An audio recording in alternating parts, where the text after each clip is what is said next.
Hey guys, Mark here from Shapiro Capital. We have gotten a tremendous request for people who don't understand how to underwrite a simple single family, duplex, threeplex, or fourplex. So I'm going to do a single family home. I'm going to take you through the numbers. This is the back of the napkin explanation. I'm going to keep it simple and succinct and to the point. So I'm going to go a little slower than I normally go, and I'm going to be extremely obnoxious at explaining to you what we're doing. So someone asked me, Mark, I'm buying this property in Birmingham, Alabama. It's a single family, and I'm buying it for $140,000.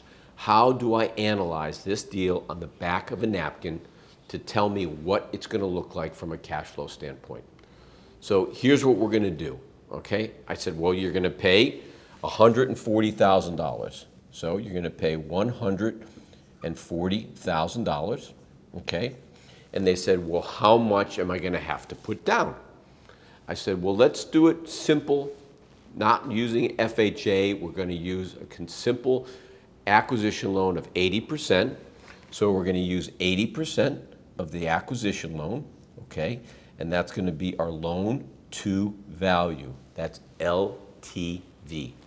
And what I'm doing here is 80% of $140,000. For all of you guys that can do the math, I'm going to do it in my head. It is $112,000, okay?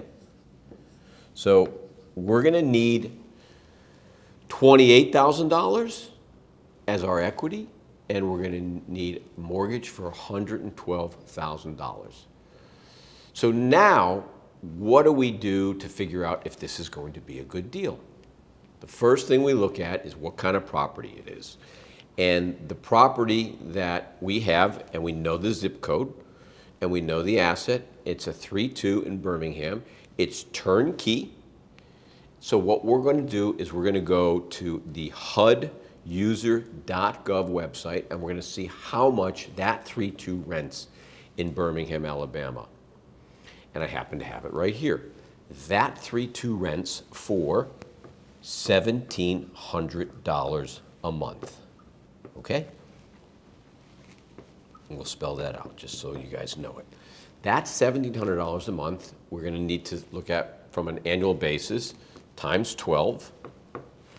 And if we multiply that 17 times 12, it's going to give us a number of what? It's going to give us $20,400.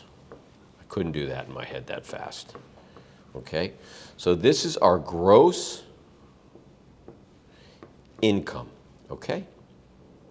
I hope my handwriting is understandable. Okay, so now we have our price, we know what we are going to get for a loan, we know what our equity requirement is, and now we're looking at what our income is.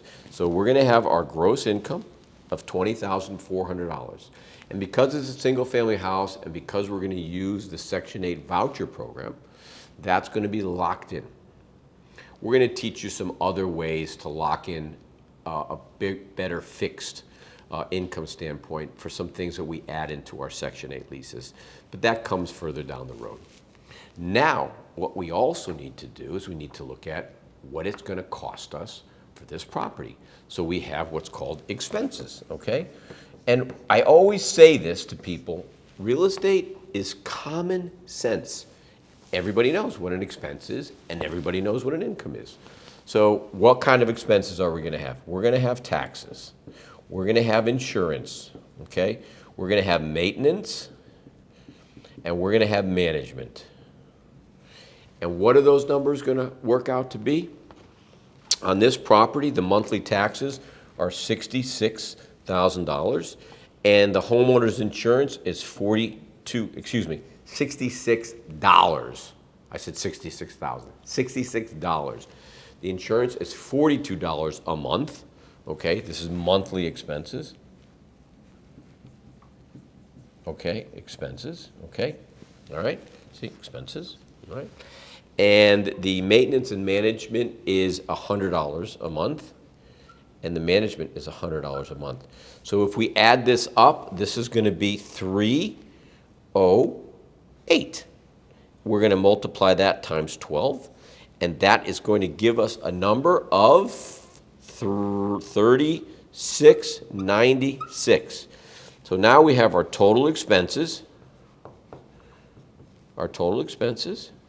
and we have our income, and let's take our income, which was $20,400, and let's take our expenses, which is $3,696, and let's subtract that, and that's going to give us a net operating income of $16,704. Now, it's very important that we know what our net operating income is, because this is going to tell us whether this is a good deal or not. Okay? So now we know what our net operating income is. Now what we need to do is look at how much that $112,000 mortgage is going to cost us. And we've been able to source a $112,000 mortgage at 8% interest only. So it's $112,000 times 8%, which is going to give us the debt service of $8,960. So $8,960 is going to be your debt service, which means that's what we have to pay to the mortgage on the 112. So what is that going to leave us? If we take the $8,960 and subtract it from the $16,700, it's going to give us free cash flow. And everybody loves that word, cash flow, baby. It's going to give us cash flow of $7,744 buckaroonies. Let's divide that by 12. So we know what our cash flow is each month, and it's $645 a month.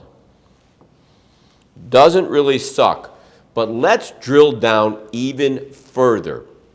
Let's look at what we're paying for the deal and what the NOI is. So if I took the $16,704 and I divided it into our purchase price, okay, if I divided this into our purchase price, okay, this is going to give us a return of 12%. So it means our cap rate, which is an abbreviation for our capitalization rate, which means your capital grows at 12%. But because we're doing leverage and we're borrowing the 8% at the 80% at 8%, we now have free cash flow of $7,744. Now, what you would do to figure out what your return on that is to take that number and divide it by the down payment, which we know the difference between 112 and 140 is $28,000. And guys, I'm going to tell you, it's going to be a return north of 30%. It's about 37%. So anytime that you can buy something and make north of a 30% return, I'd buy that deal. Now, on the surface, at a 12 cap, I like to see our students doing caps north of 14 and closer to 20, and we're buying those deals. We're doing deals that are 30% cap deals because we're going into markets where our barrier of entry is lower and our rent price is higher. It's a reverse arbitrage. For everybody that doesn't know what an arbitrage is, you pay one thing for one price, and then you can sell it for another price. It's just like marking up something. So these are not anomalies in the marketplace. They exist. And what you need to do is you need to get educated. You need to find yourself somebody that is going to teach you this in a very simple, methodical pragmatic fashion. And that is what we're trying to do here. Our goal is to do good, change lives, and pay it forward. So guys, thank you for listening to my back of the napkin. And I'm also going to do a back of the napkin for a 100-unit apartment deal. Stay tuned.